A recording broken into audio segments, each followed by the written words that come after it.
Good evening, ladies and gentlemen. Show time. Let the show begin. Episode 14 in the fourth week of the third season of the Diversey BW Hotelier GM show series. Time flies, like they said. It's going to be a month today, tomorrow actually, and we would have completed 16 episodes. This is the 14th, Thursday, January 30. It's just a little over 5:30 p.m. and I'm joined by some of the finest general management talent that India has. And today, the show is focused on Jodhpur, Udaipur, and Jaisalmer. And our topic for the session is luxury resorts and heritage weddings, sustaining standards in destination travel. It's an amazing topic, and I shall soon introduce the general managers. But before that, and before we dive into the topic, our focus, like I said, will be on the breathtaking destinations of Jodhpur, Udaipur, and Jaisalmer, places that epitomize royal charm and attract travelers and couples from across the globe.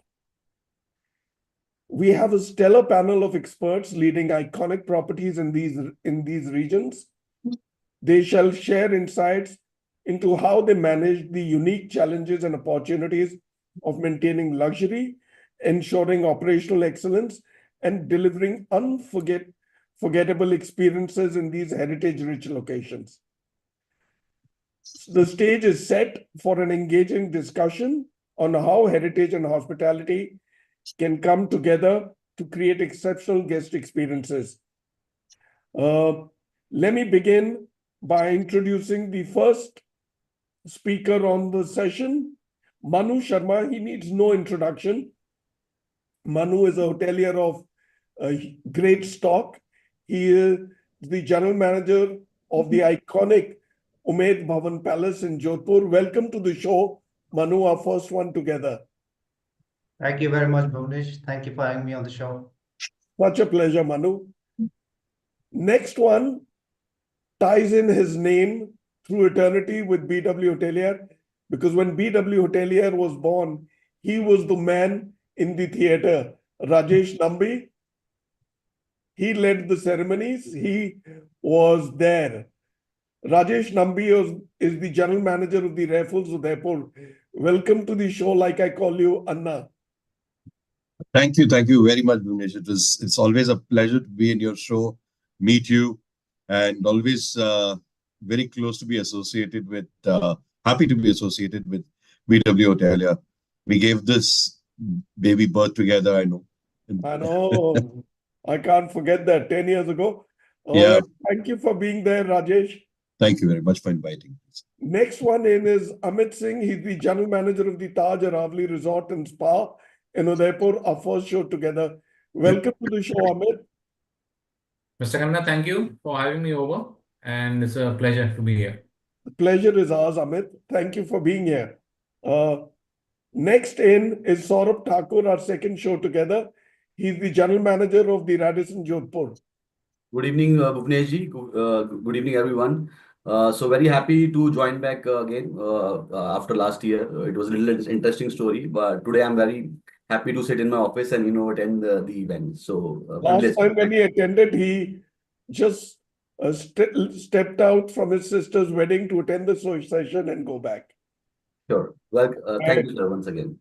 Next in is Vishrut Gupta, who's the general manager of the Fairmont Udaipur Palace. Not new to us, not new to the show. Welcome to the show, Vishrut. Thank you, Bhuvanesh. Thank you for having me on the show, and good evening, everybody. It's a real pleasure being here and talking to all of you today. I'm also listening to some great insights. The pleasure is ours, Vishrut. Last but not the least, the latest entrant to the BW Hotelier series, our first show together, Tejas Bhoite. He's the general manager of the Taj Gorbandh Palace in Jaisalmer. Welcome to the show, Tejas. Thank you, Mr. Khanna. Lovely to be here. Pleasure. It's indeed a pleasure to be part of the show. Thank you, Tejas. All right. let me now get rolling immediately without much ado and begin my first question with Manu. Manu, if, with your permission, if I may. Yes, absolutely. Looking forward. Look, Umaid Bhawan Palace, and you, both of you don't need any introduction, right? If there is a bucket list that somebody has done, Umaid Bhawan sits right up there. Tell me, not just an iconic heritage property, how do you integrate modern luxury while preserving the royal heritage of the Umaid Bhawan Palace? It sits on your secure and firm palms. Tell us more about the entire experience. Walk us through that. Yes, we are all but custodians of this royal heritage, and heavy rests the responsibility on our shoulders. But as we all know, IHCL is one of the few organizations across the globe, if I may so say, that has a portfolio of authentic palaces. And each one of them is a testament to the rich heritage culture of the region where they are and the region that they represent. And Umaid Bhawan Palace is no exception. It's not a hotel, it's a living monument, a testament to the era that has gone by. And like I said, it's a very big responsibility for us as custodians of this legacy, this heritage, and what we represent. But coming to the question, probably the answer lies in the question itself, that what is the definition of luxury today? You have so many definitions coming our way every week that sometimes we get a bit confused on what is it that luxury means. Luxury has a different connotation, a different relevance for different people. And that is what experience probably has taught us, that for a new age traveler or for somebody who's just stepped into the world or the realm of exploring and traveling, luxury has a very different meaning, in the sense that they would be definitely looking at the glitz and the glamour and the best of everything. They don't want to compromise. They have the money to spend, and that's what they are looking when they are talking about luxury. However, for the mature travelers, it's a very different story. It's a very different story. They are looking at experiences. They are looking at learning. They are looking at connecting with the culture and the traditions of the places that they visit, be it Jodhpur, be it anywhere else. And that's what they are seeking out. And simplistically put, luxury, what is luxury? Luxury is anything that we don't have and we aspire towards. So that's what luxury would mean, very simply put. But these travelers have a very different meaning, and they have a very different connect with luxury. And that's what makes our job so challenging. And that's what we look forward to every day when we get up. How do we create luxury for different segments of travelers that are coming to us?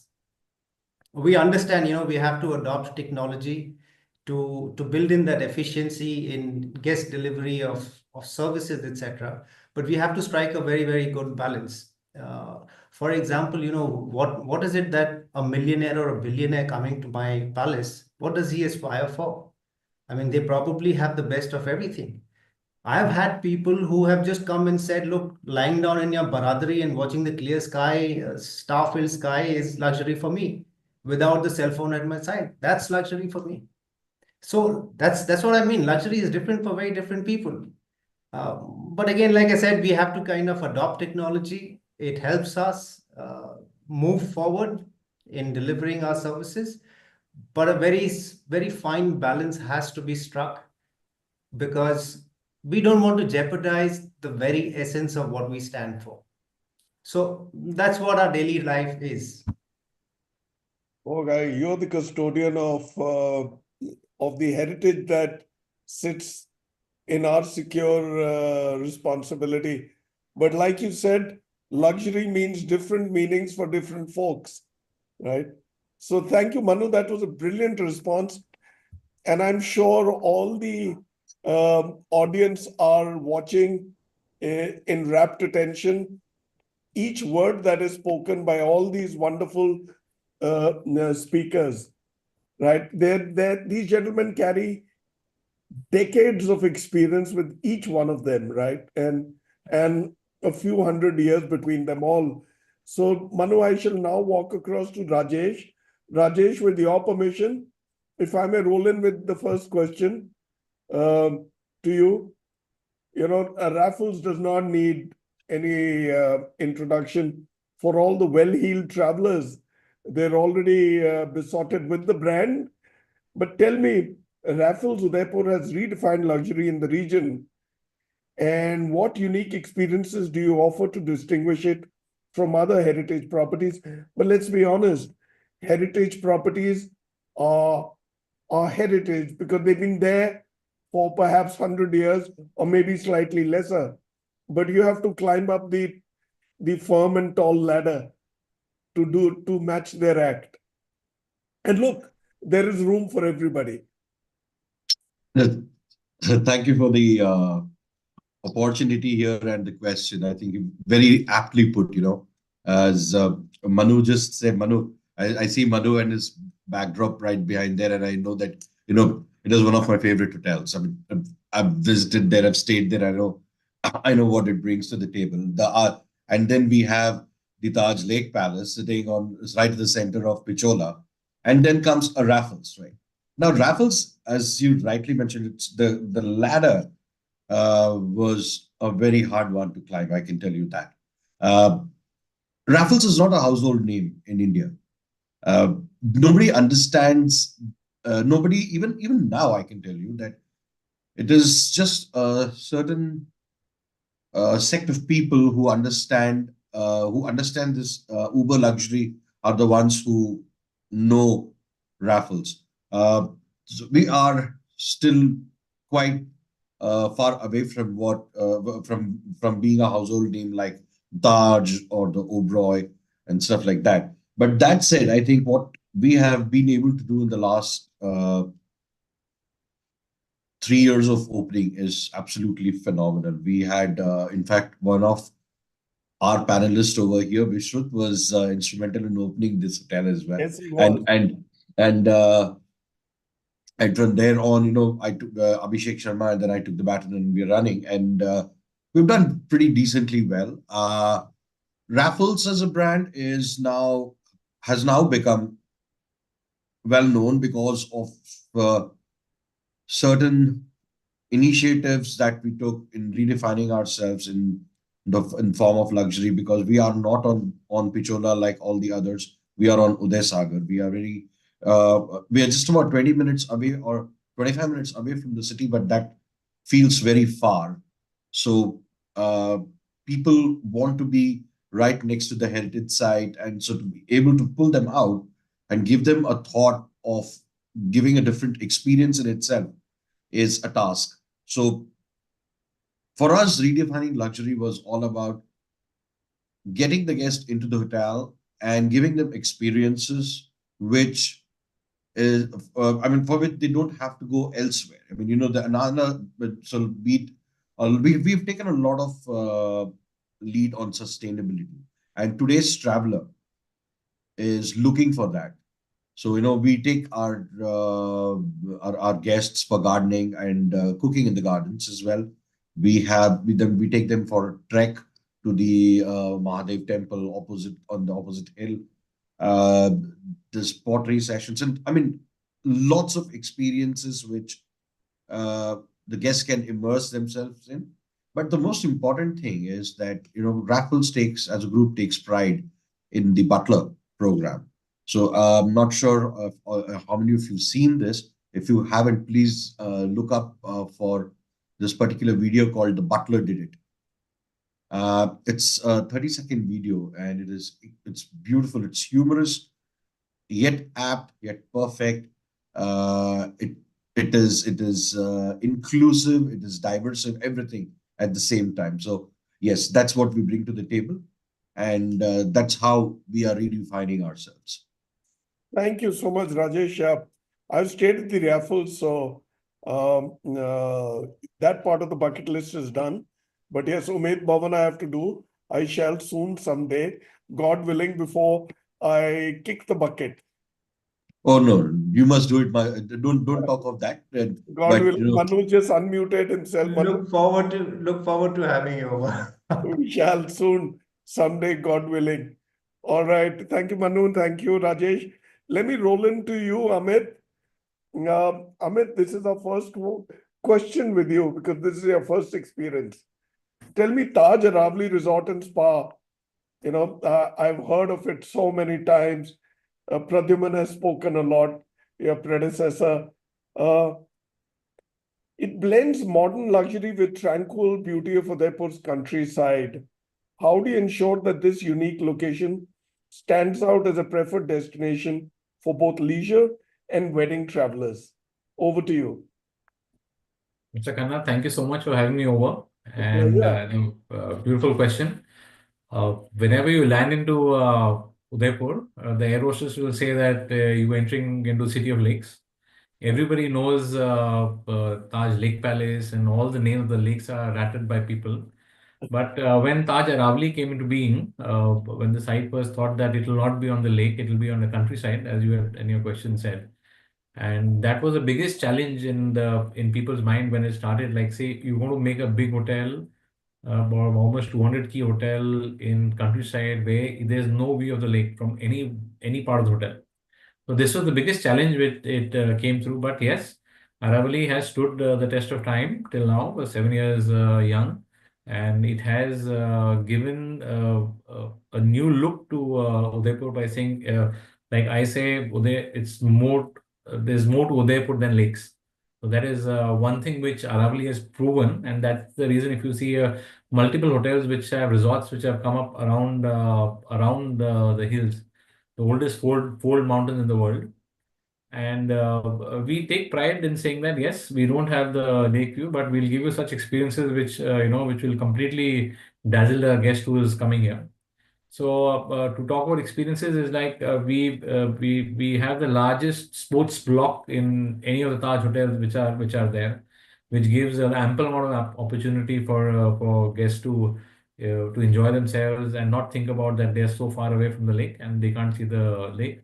Our pool is so big that it can accommodate, as some people say, that how big is a banquet hall? How many people can fit into a banquet hall? I would say that our pool is big enough to fit in about 160 people at one time.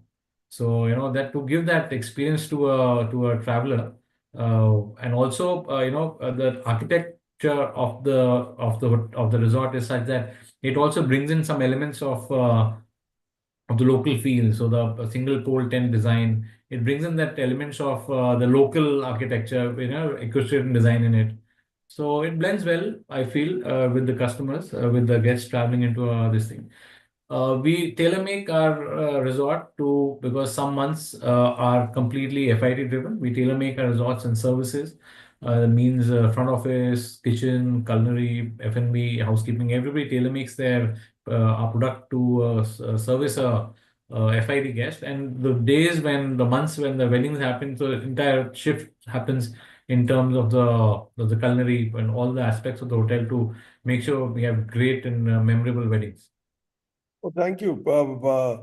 So I've actually had a lot of brief on this resort because this is not a hotel, not a typical hotel, right? So this is a getaway in the wilderness. In the wilderness. And also, this is the first time I came to this resort, because generally what happens if you've been in Taj for many years, you kind of see other hotels. This is the first time I came here.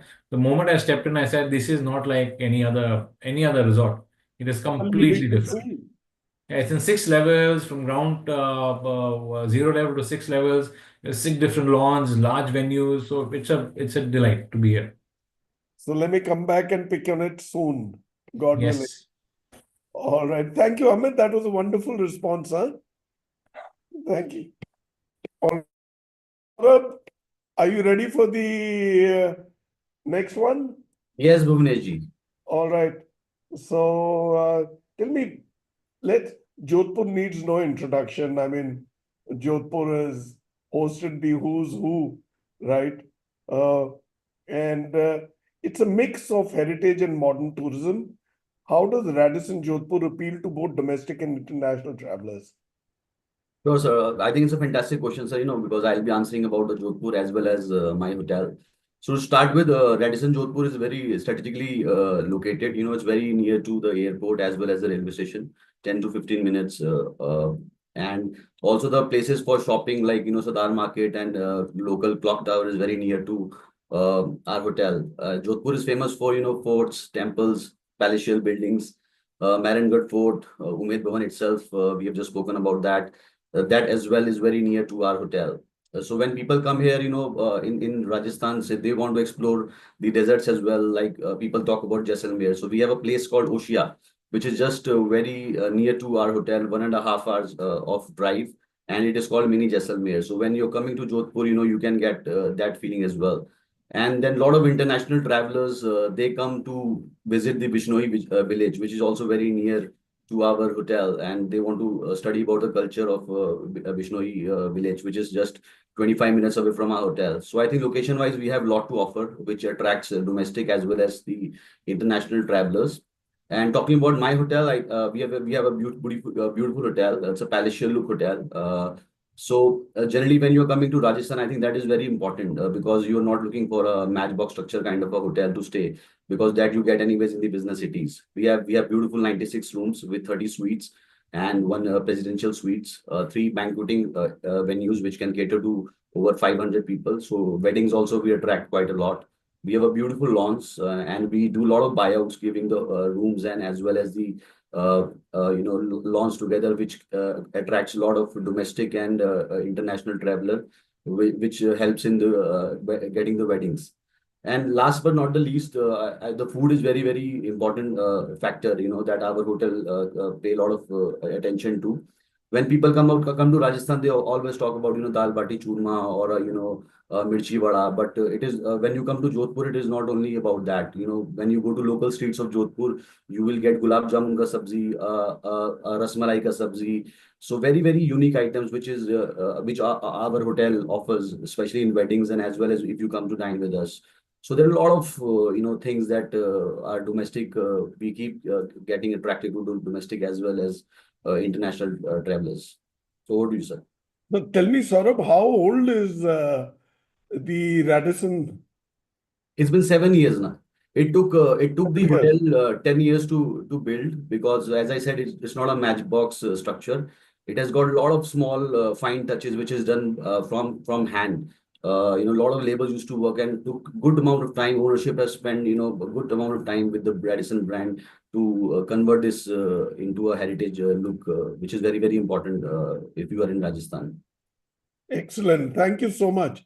Wonderful response. Let me now walk across to my good friend Vishrut. Vishrut, you've done a lot of hotels. Of course, you've been the pre-opening man in charge for the Raffles. I remember all the years that you spent there. Year नहीं मतलब 2 साल से कम, toiling and seeing it come to what it is today. And you're doing that job all over again from scratch.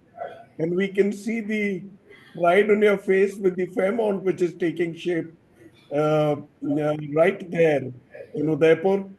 So, tell us a bit about pre-opening strategies for a luxury resort.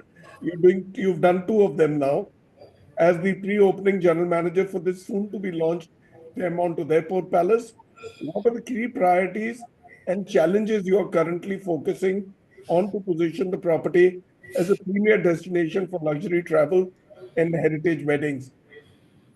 Let this be the seeding in for what you're doing. Well, thank you, Bhuvanesh, for having me on the show, and thank you for the Pleasure time. is ours. Truly Yes, ours. well, it's my homecoming. Yes, I belong to Rajasthan. I grew up here in the state, and having led the Fairmont Jaipur very briefly a few years ago, then the Raffles Udaipur, and now coming back to open one of the largest luxury resorts in the state of Rajasthan is really an unreal feeling. It kind of gives me goosebumps sometimes, and personally, but I think it's also about while the construction is happening, we as a team are looking forward to putting a soul to the palace, and bring it to life. I think that really is the focus. And just to kind of go back in time a little briefly, Fairmont is a brand that started in 1907. It's globally recognized brand, synonymous with luxury, sophistication, and experiential, exceptional hospitality. I think portfolio of 90 very iconic destinations, right? A lot of heritage palaces, and I think the brand itself is with a lot of timeless elegance, immersive experiences wherever you travel, right? And I think with India, the first flag was planted at the Fairmont, Jaipur, some years ago, and I think that hotel itself has helped develop that part of the city, or like between Delhi and Jaipur as a destination in itself, to be honest with you, in the way it has come about, right? And I think it's a similar intent. We've kind of used a lot of our learnings of what it really takes to deliver a great wedding experience. And as we've envisaged the opening of this palace. And again, it's a hilltop fortress in the verdant Aravalis. And what we've tried to achieve is seamlessly blend timeless elegance, which Fairmont is known for, with modern elegance. And we, in fact, invite yourself to kind of lose yourself in its allure and rediscover the hidden beauty of Udaipur. I think Udaipur is a destination which has been visited, and what we can bring different to the palace. So I think one is scale. Udaipur is, as you know, the most sought after destination for weddings and luxury travel, with four of India's top best hotels, highest average rate hotels in this city. And we are trying to do it at 3x or 3.5x the size, and deliver those experiences with that scale. And I think that really is what the resort is, or the palace is all about. Right from 327 keys to one of two of the largest ballrooms in the city and potentially in the state.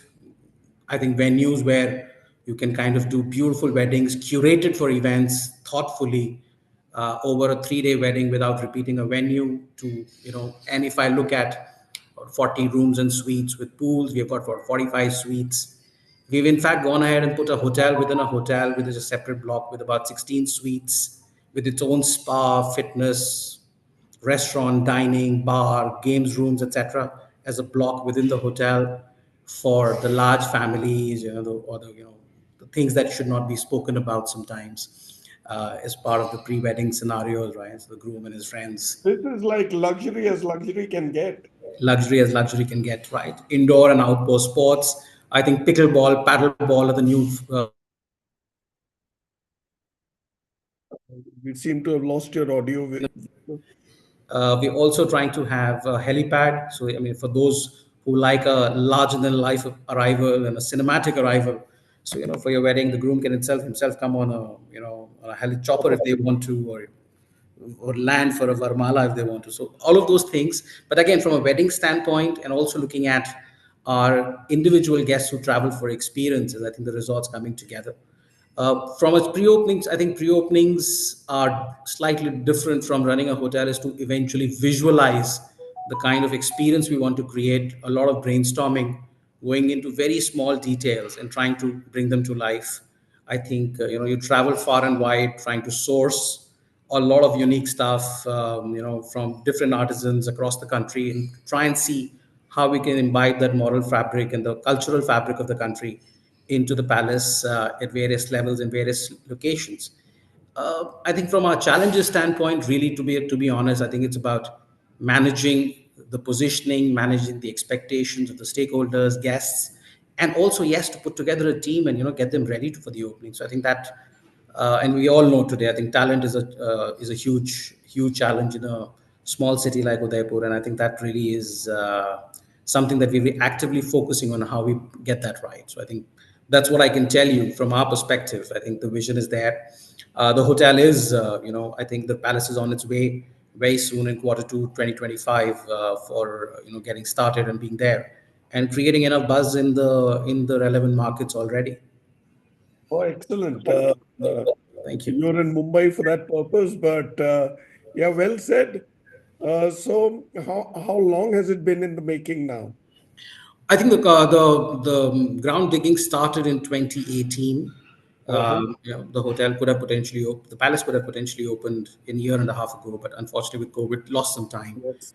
It's a very, very, very large palace. I mean, while it's only 327 keys, but because it's a palace made ground up, a lot of fine detailing that goes through in putting it So together. what's the plot area? It's about 21 acres. Oh, that's a lot. Yeah. How big is your plot, Rajesh?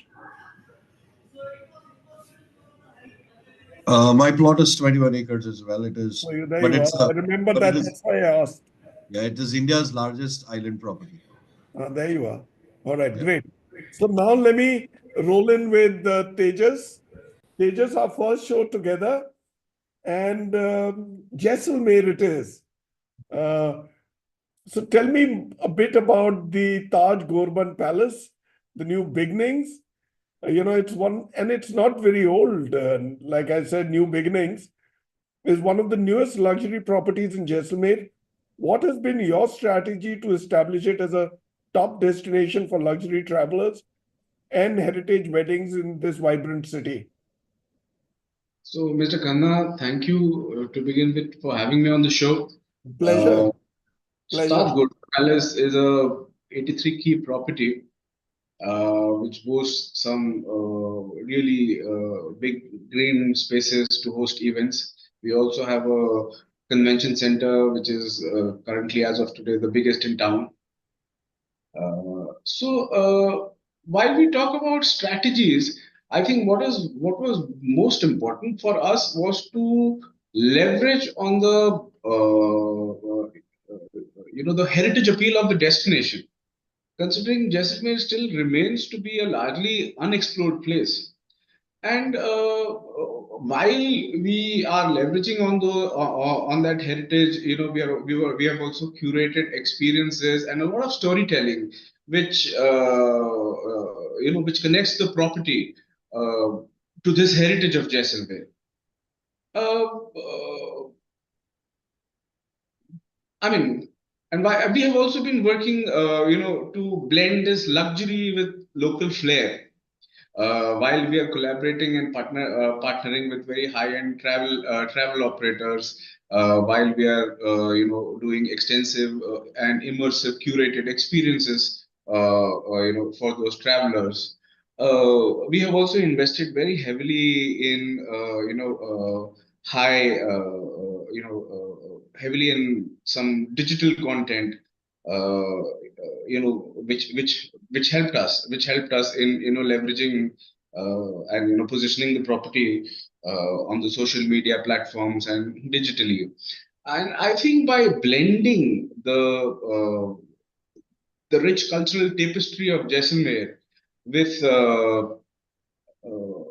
with the luxury of the brand Taj, Gorbandh Palace, is surely a sought-after destination for that luxury travelers. And now the second part of the question, when it comes to the heritage wedding destination or heritage weddings,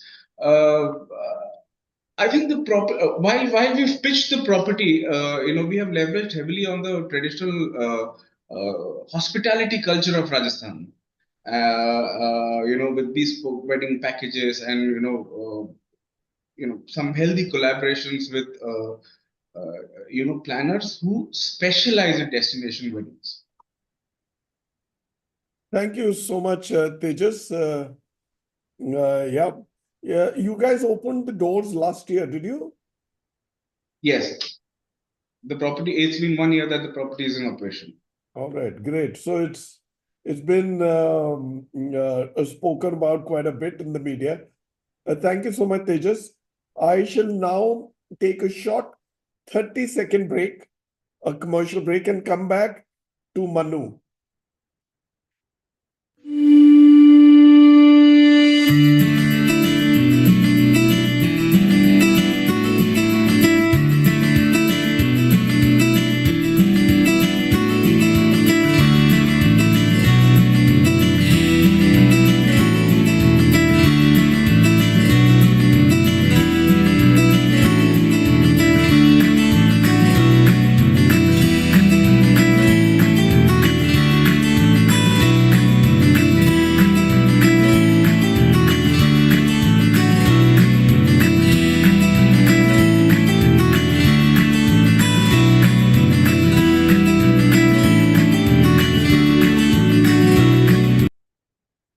Thank you, Diversey. Diversey has been a great support, not just for us to bring the show to you, but for the entire industry. Not for what they sell, but for the way they promote the industry and supporting the various causes. Now, they put in the money for this show on third season going, and it helps us to reach the furthest corners of serving hoteliers and aspiring hoteliers. Now, let me come in to you, Manu, with your second question, if you may permit me. Tell me, Jodhpur is increasingly becoming a hub for destination weddings. How does Umaid Bhawan cater to such high-profile events and manage their impact on other guests? One, you guys have hosted some of the biggest weddings globally. The icons, the ones who we can only aspire to see but don't get to see. Tell us a bit. So yes, Bhuvanesh, weddings, since we are speaking about weddings is a very large segment for hotels or palaces like us, and even destinations like us. So it's very interesting, it can be a whole study in logistics management when these kind of weddings happen in a particular destination. And Jodhpur is no exception. The size and the scale of these events is so humongous that it continues to amaze me with the kind of coordination, the management, the finesse, and the eye for detail that is required by all the stakeholders, not only hotels, but everybody.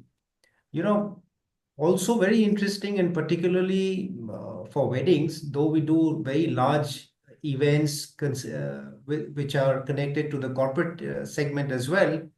But particularly with weddings, you will see that in a destination like ours, it's fueling the entire tourism economy of that region. Everybody benefits. You speak about transport, decorators, retail, you name it. Everybody is looking forward to these kind of destination weddings. And sometimes, when you're even walking on the street, people will ask you, are there any big weddings coming? What is happening in the season? Is it looking good? Is it not looking good? But that's the nature of the segment. That's what we are here for.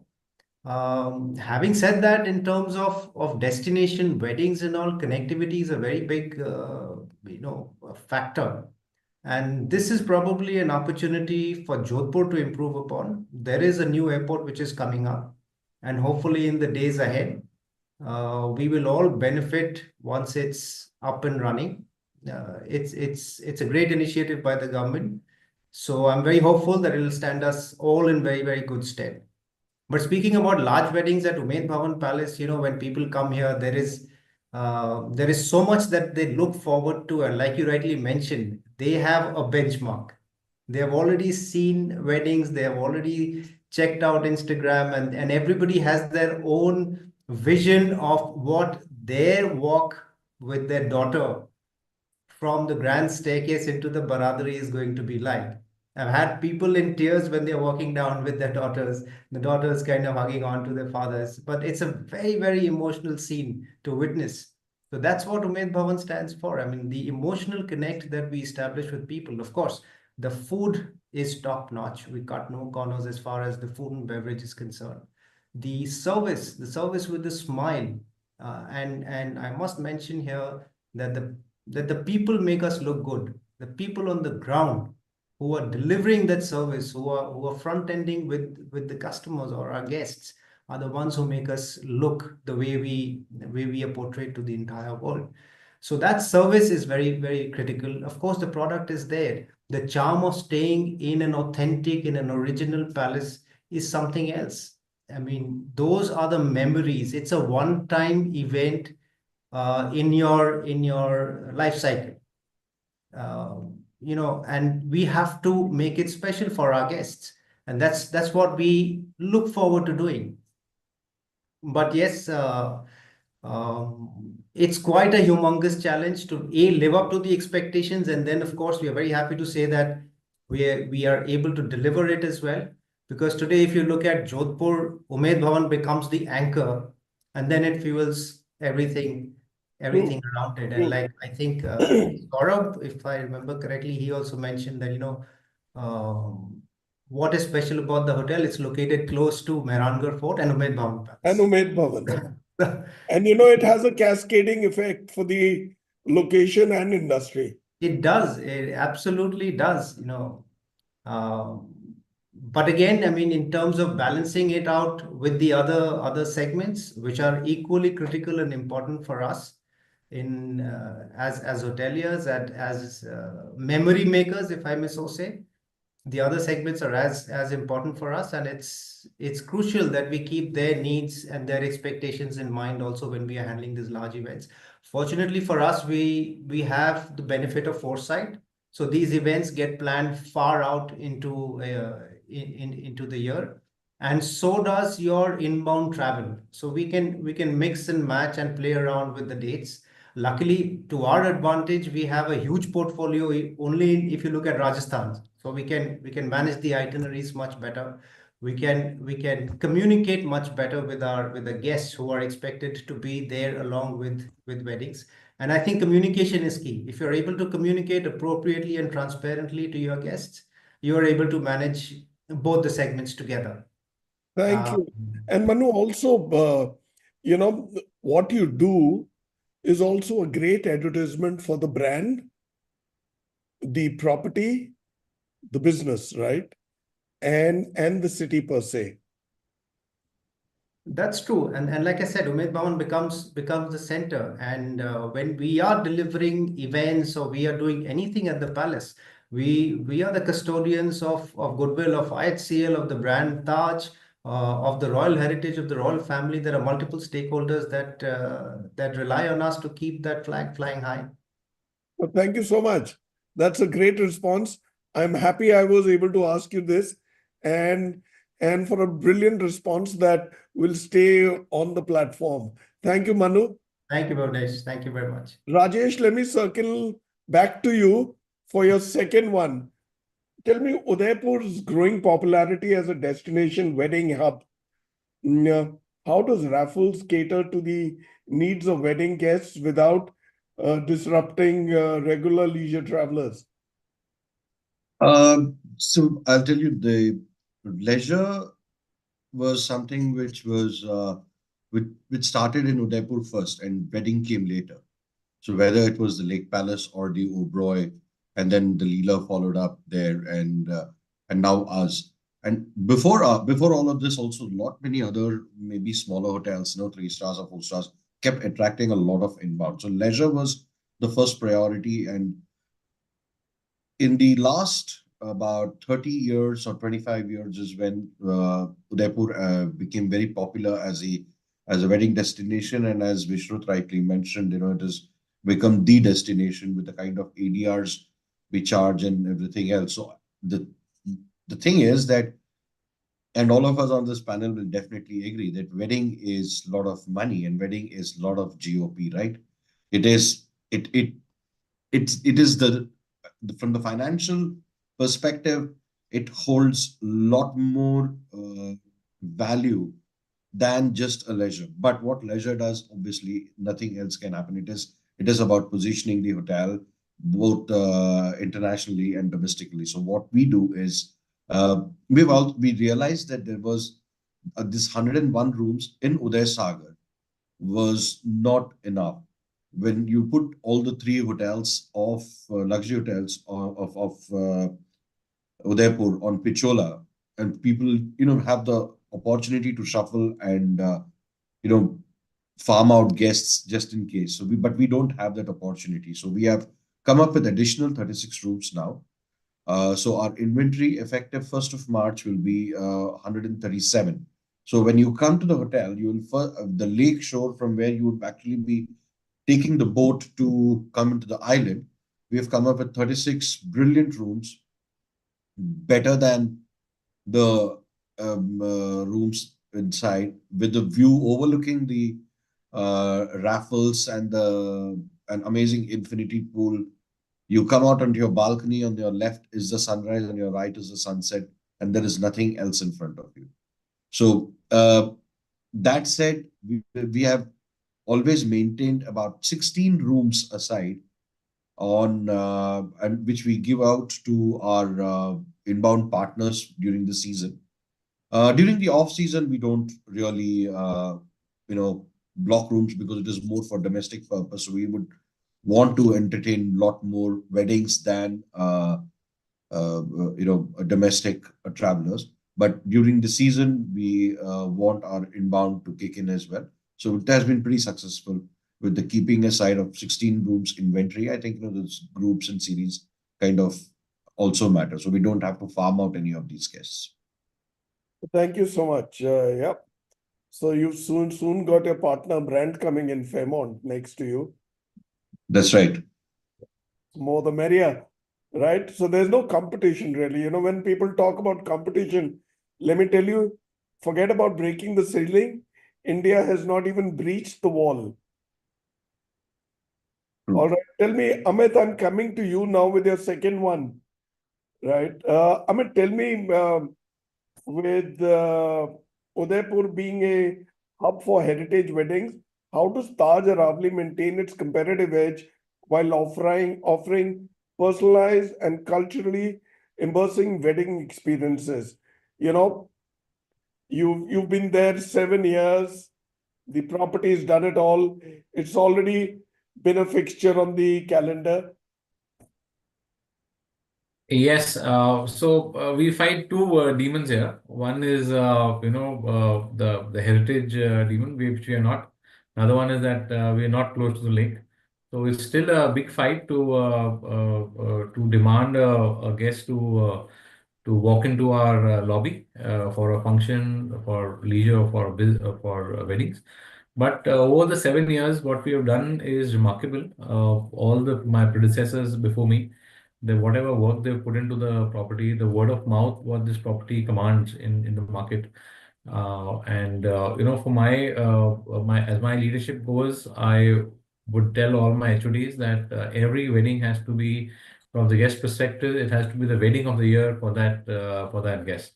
So it is nothing less than a wedding of a year. It has to be redone again and again. If it's a large scale wedding with high revenues or a mid-scale wedding, whatever it is, but it has to be a wedding of the year for the guest.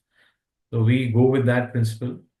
Also, being with the ICL, being with Taj, we have a lot of depth in terms of high quality manpower, in terms of high quality chefs with various cuisine, which can be easily flown into from different places. We've got chefs coming in from Calcutta, we've got Guwahati, we've got Jodhpur chefs visiting from Jodhpur, from Hyderabad, Bangalore, whichever restaurant a guest is there. Bombay, a lot of weddings come in. So if somebody has that feeling that he's dined in Bombay, in Shinwalji, sorry, in Calcutta and Shinwalji. So last wedding we got somebody from Shinwalji to come here and cook for them. So we make sure that every wedding which walks into our hotel is wedding of the year, and there's nothing to stop. Make sure that they have an excellent experience. I also feel that sales calling and things have a certain limit to go and meet the guest, meet the event companies, meet the mice partners of ours.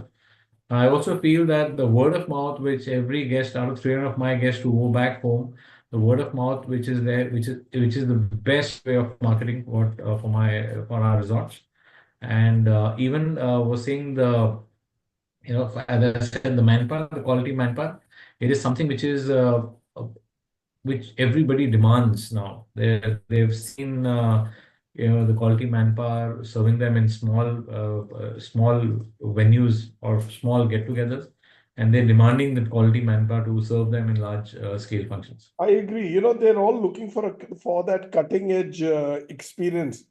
Otherwise, they will manage within the comforts of their home Absolutely. or a lesser brand and location. Yes, and also, the team is important, as Mr. Sharma had mentioned, is that they're the people who face the guest on 3 to 4 days of wedding events, and we heavily invest in our team so that they're right there to make sure that the experience of a guest is completely mesmerized. Taj is famous for that, and we I uphold those traditions to make sure that people come back to Taj, because the name, I'd say, and Taj is it's so heavy on the shoulders that you need to outperform that every single day. Yeah, you are your own competition. Thank you so Absolutely. much, Amit. That's a very good brand, and your focus on people is a great endorsement for the ones who work in your team. Thank you so much. Thank Saurabh, you. over to you. Tell me, mid-scale properties are also gaining traction in destination weddings. How does Radisson Jodhpur cater to the segment without compromising its operational standards? I think, even Mr. Manu was talking about, this is more or less the same question, but just that we are talking about different segment here. So yes, this segment is very in demand in Jodhpur, because a lot of people wants to do destination wedding in Jodhpur, and then they have little strict on budgets. So our hotel, and in fact other mid-scale properties as well, are taking benefits of that. So a lot of hotels are going occupancy way in terms of banquet occupancy. So they have done some beautiful banquet packages, and getting some quality chefs from outside, and maintaining those standards and taking chunk of the business away. So Umaid Bhawan has got a palatial look. If I talk about my hotel as well, so we also do sometime, like the wedding is happening at the Umaid, and a lot of guests are staying with us as well because of our location. That helps us. So yes, we are taking a lot of those business, and a lot of hotels, mid-scale hotels, have got a lot of banqueting venues. So they have three, four multiple. Like if say for example, if I talk about my hotel, I can do 2 to 3 weddings in a day. So if I am getting 3, 4 good, packages with these clients, why not take that business, and you play the volume game. So that is one strategy. And sometime, when there's a chance and a demand, then you go for the other up category as well. So you have to handle in both the segments. And I think our hotel and a lot of mid-scale hotel are leveraging that quite good. And then a lot of hotels are doing a lot of focus on their team, because when you are charging money, and at the same time you are expected to deliver of luxury. So people have understood that in Jodhpur, and maybe in other cities as well, because destination wedding is the next game. So everyone is doing up their game, in maintaining the standards, because we work very closely with the wedding planners and the event planners, and theme decors. Like we already have done some kind of decoration already in the banquets, and that we show to the clients. So it become very cost effective, and the hotel is yet profitable. Customer is getting the feeling of luxury, and we are maximizing the banquet occupancy and making revenues. So I think all in all, yes, all the other hotels around, with the palatial look, are helping each other, because when people come, they want 400 rooms, 300 rooms, and every hotel has very limited room space. So people stay in all 2, 3 hotels, and then they use one hotel for weddings. So that's more or That's less. that's that's that's very interesting to know. Thank you so much, Saurabh. Pleasure, sir. Vishrut, if I, you know, can I come in with the next question? Where are you? Okay, there is Vishrut. Vishrut, tell me, let's talk a bit about creating a unique destination experience, even though you're yet to begin. Given the competitive landscape of Udaipur's luxury resorts, how do you plan to differentiate Fairmont Udaipur Palace in terms of guest experience, heritage integration, and wedding offerings? I think it's a very interesting question. Yes, like I said, right, we have, I think, our country's finest four hotels in this city of Udaipur, and we're gonna go up against them. But again, I say it's great to have good company. I wouldn't call it competition. It's good company, but kind of pushes you to drive further. And I think while we have obviously put in place a few thoughts and strategies of how we could do it, and I think I'll pick on a couple of questions that you asked some of my other colleagues on the show. Is I think how we can, one is Udaipur tends to become either very wedding heavy, or and shut off for leisure on certain dates of the year. So I think the way we've designed the resort and given the capacity we have, I think we're looking at having a hotel within a hotel where we can actually distinctively manage both segments. And I think the palace is now designed to manage that. And I will begin with, when we look at our leisure and guests on looking for experiences traveling to us. So I think from a dining standpoint, which is a huge segment in luxury resorts, I think our belief is how we can make special happen, and looking at inclusive luxury. So I think we will eventually, once we're fully open, have 9 to 11 dining venues within the palace, of various various cuisines, various concepts coming through, and each one has obviously brought in the best of the Fairmont across the world. There is already a beautiful calendar drawn up with all our Michelin chefs who work with us across the brand, to come through, and what we can create.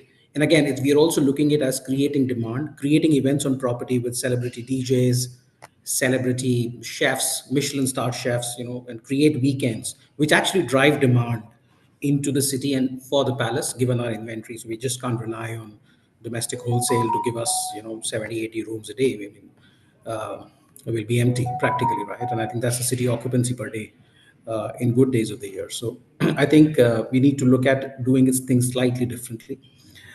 We're also looking at how we can obviously make sure that our guests stay within the palace for a larger length of stay and increasing their length of stay. And I think we've made a lot of effort to look at our young adults, because they really influence the buying decision today, and yet also provide for experiences for the parents to ensure. So we have areas for adults only areas, while your children are being looked after, and how we can create time for you as parents, as couple, who kind of get drawn with the parental duties, to small experiences, games, sports, gaming lounge, sports bars.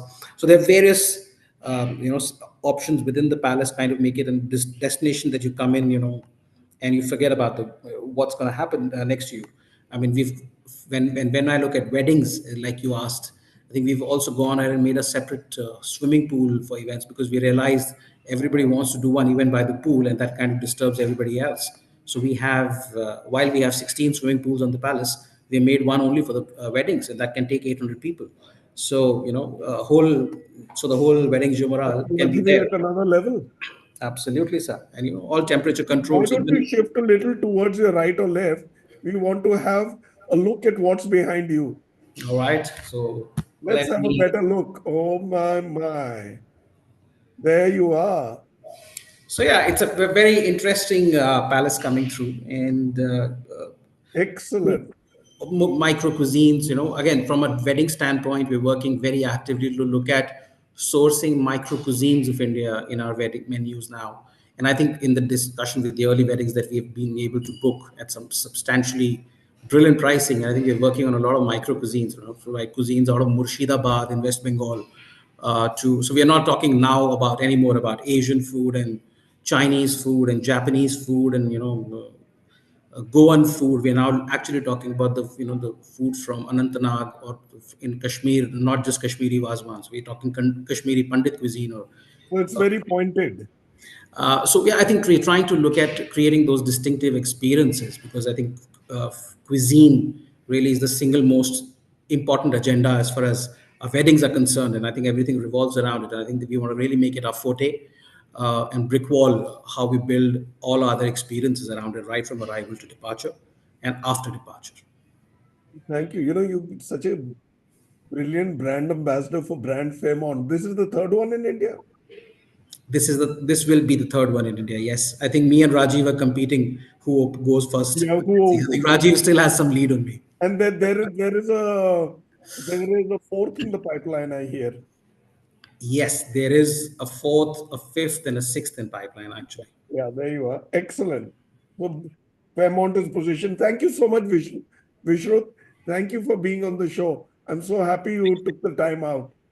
And we'll talk about your mooch later because it's doing well. There you are.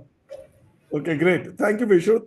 Now, Tejas, we're coming to the last question of the show, and that goes to you, Tejas.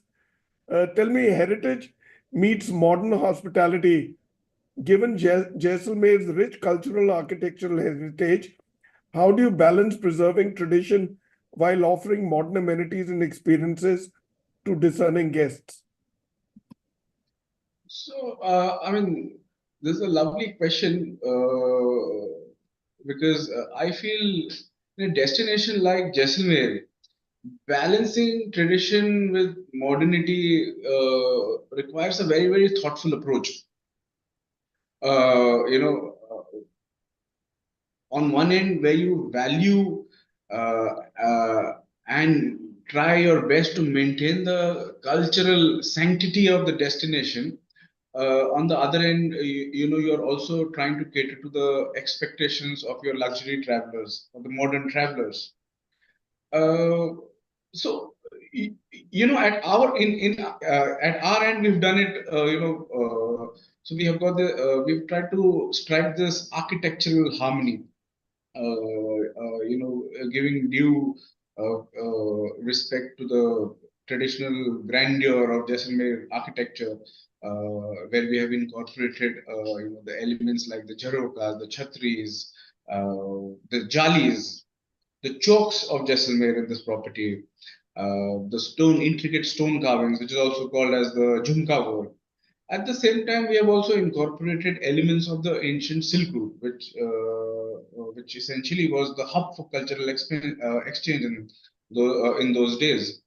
And while we have done that, we have also tried to blend it with modern comforts and amenities, which I feel allows our guests to indulge into those modern comforts, at the same time not detracting from the traditional charm. I would like to use the word charm here because it is indeed charming to so I mean, imagine, you have a cafe where you enter through those traditional arches, but you still have very, very comfortable furniture in it. You can still enjoy a nice eclectic contemporary meal there.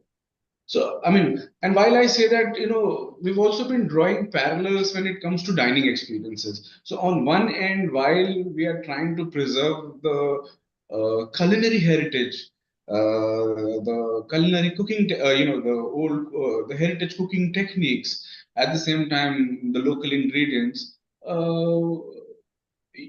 alongside, we are also trying to dish out contemporary meals. Eclectic dining experiences, which a guest can enjoy in familiar comfort. And at the same time, it all ends up being a very, very immersive experience. In keeping with the IHCL ethos of society,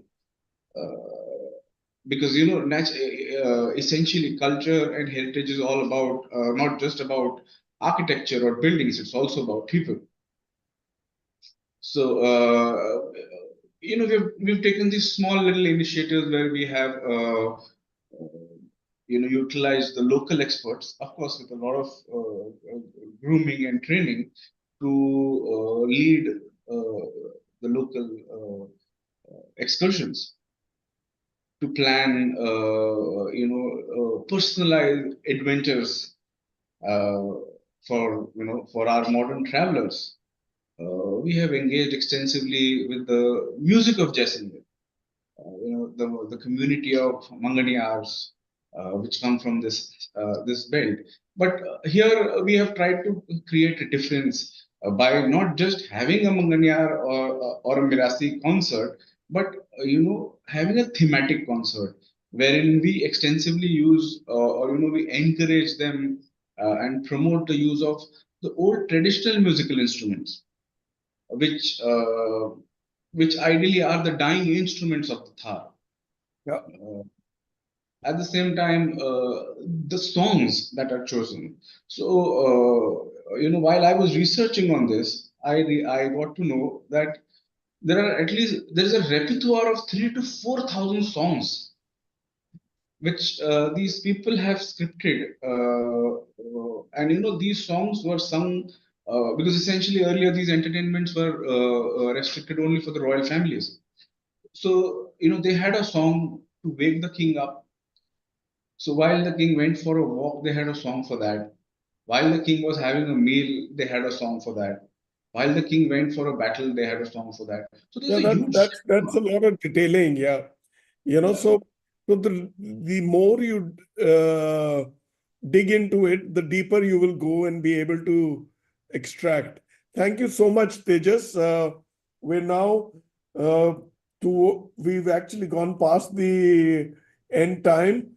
Thanks a pile, Tejas. It's been wonderful to have you on the show.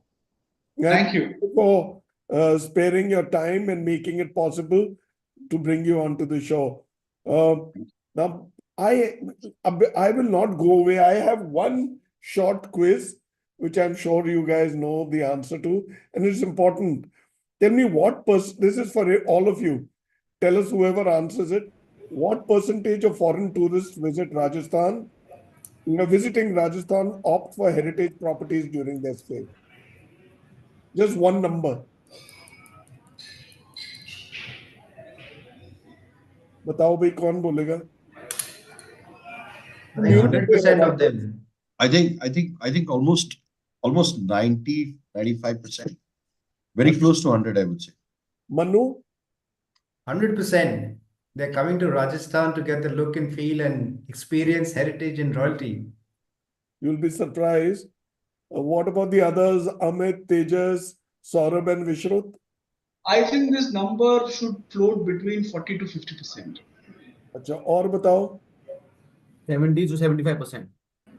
अच्छा विश्रुत I'd say 35 to 40, maybe 45%, somewhere there. so it's 40%. So you guys have it, and let me stick to, since you're let's close it now because we're going over and I'm getting reminders from the back end team. All right. Thank you so much, gentlemen. Don't close the show. I shall sum up the show and after that thank Diversey with the video and come back to you. You know, it's been an amazing discussion. Manu, Tejas, Saurabh, Rajesh, Vishrut, I have really loved this session. Every word that you've spoken has been God sent for me. So much to learn from every session and every show. Manu, you've shared how Umaid Bhawan Palace integrates modern luxury with royal heritage to cater to destination weddings. And you've represented the brand and the palace so well. Thank you, Manu. Thank you. Rajesh, you've elaborated on creating unique experiences at the Raffles Udaipur while maintaining it exclusively. I've stayed there during the launch. I have to come back for the new rooms, by the way, and you're hosting me. Absolutely. Right. Thank you, Rajesh. Thank you. Amit, our first one together, like I said, you've provided insights into how Taj Aravali leverages its serene location and modern amenities to attract both leisure travelers and destination wedding clients. And your focus on people, I loved that. Thank you. Saurabh, you spoke about appealing to diverse traveler profiles at Radisson, Jodhpur, including mid-scale destination weddings. And you've also been eyeing what you could get out of what Umaid Bhawan does. Interesting. No, it's a healthy competition. Mr. Manu has always been nice, so always supports us. They're great leaders. Yeah. And I look forward to welcome you as well anytime soon. Sure. I will be there. Thank you, Saurabh. Vishrut, the ever charmer that you are, not that the others are not, all hoteliers are essentially charmers. You offered us a first glimpse, by the way, of what is coming our way, the newest Fairmont. A fascinating perspectives on the pre-opening strategies for Fairmont Udaipur Palace, sharing how the property aims to position itself as a benchmark for luxury experiences and the heritage weddings in Udaipur's competitive landscape. Thank you, Vishrut. Thank you. Finally, Tejas, you've shared the journey of Taj Gorbandh. Okay, you're not primitive, so to say. You are there. You're a new entrant to Jaisalmer's luxury landscape and highlights how it blends modern hospitality with the golden city's rich heritage and growing destination wedding care. I've been fascinated by the journey through operational and cultural nuances of managing luxury in Rajasthan's historic destinations with these general managers I presented. Thank you all for being there. But before that, let me thank BW and BW Hotelier teams, which are working round the clock at the back end to bring us these back-to-back shows. And thank you, Diversey. Short video for Diversey.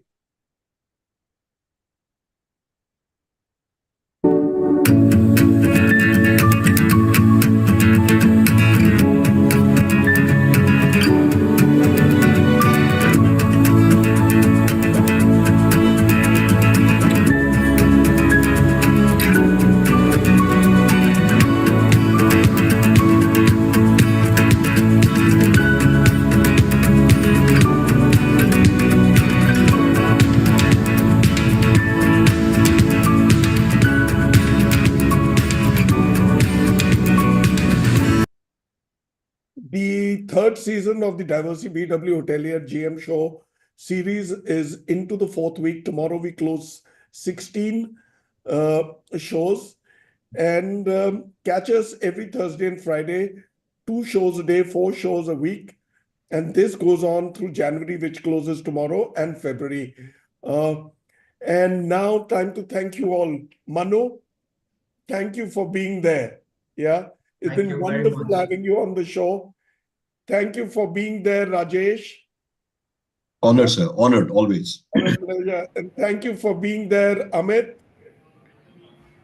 All right. Thank you for being there, Saurabh, Pleasure, Tejas, sir. Pleasure. and Vishrut. Vishrut came in all the way from Mumbai. He's there.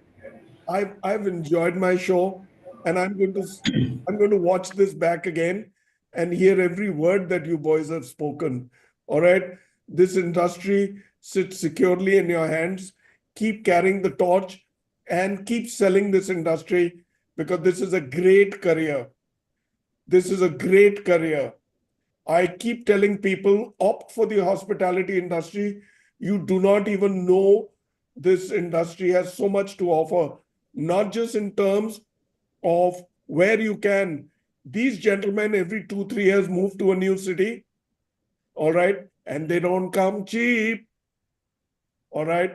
They carry a big bill, right? So if you're looking for good, There's a difference of opinion there, Bhuvanesh. I would say so. यार देखो, ये industry आपको बहुत देती है.